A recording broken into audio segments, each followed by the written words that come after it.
What's going on YouTube? Welcome to Currency Accounts, where I cover all things money. So this is a part 2 video on what to do when you receive a collection letter. Part 1, I covered what to do if that collection is over 7 years old. In this video, I'm covering what to do if that collection is still within that 7-year time frame and you're still legally liable to pay.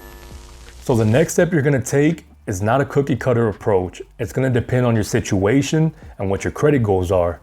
You do not want to contact the collection agency without a plan. So if you're trying to make credit moves, buying a house, car shopping, starting a business, the easiest thing you can do is to settle. Assuming it's your first letter from the collection agency, meaning it still hasn't been reported to your credit report, because you can't risk a new collection showing up on your credit report, limiting your credit options. So the settlement is only a good option if you're actively trying to use your credit for something. As I mentioned, buying a house, buying a car, starting a business.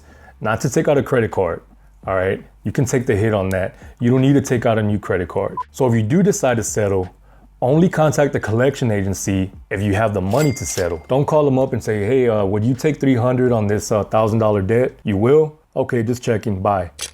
Don't do that. You just poked the hornet's nest. That's really all you did.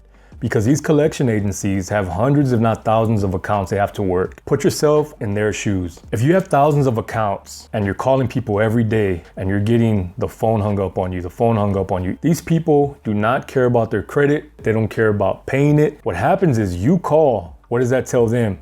That tells them that you care, right? You're trying to do something with your credit. You're trying to fix your credit. So now you get moved up that totem pole. You get moved up that list of who they're gonna bother. So now they're calling you instead of calling somebody that they're getting no response on, that they're getting hung up on. So only call the collection agency if you have the money to settle. And don't get caught up and get put on a payment plan. Because a lot of times what they're gonna do is, if you don't stick to your guns and say, again, let's say you have a $1,000 debt. You say, I'm gonna offer you $300, and they say, nah, we can only take 1,000. They're trying to feel you out. They're gonna see if you're a pushover or not, because at first they're gonna say, no, we can't. We could only take $1,000, but we can put you on a payment plan. Never get put on a payment plan, because for one, you're gonna pay a lot more than if you settle. Two, if for any reason you default on that payment plan, you just lost whatever you paid into that account, and you're still gonna owe the original balance. So only call and settle if you have the money to settle.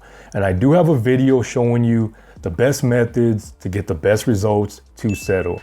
So if you're not subbed already, please consider subscribing. Or you can just go through my channel page and look for that video.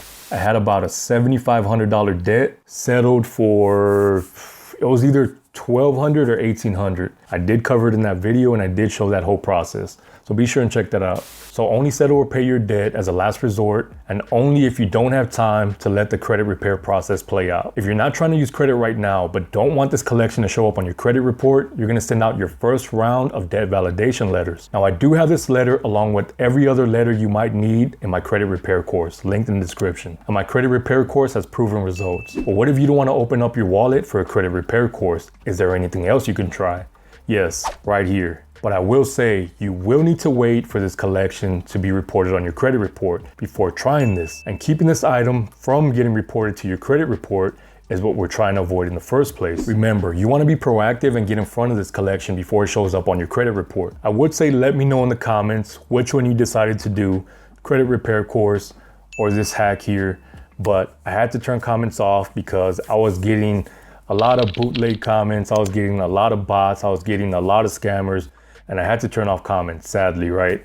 So really no interaction here, but I hope one of these works for you. I hope this video was helpful. Thanks for watching. Don't forget to check out part 1 if you haven't already. Check you on the next one.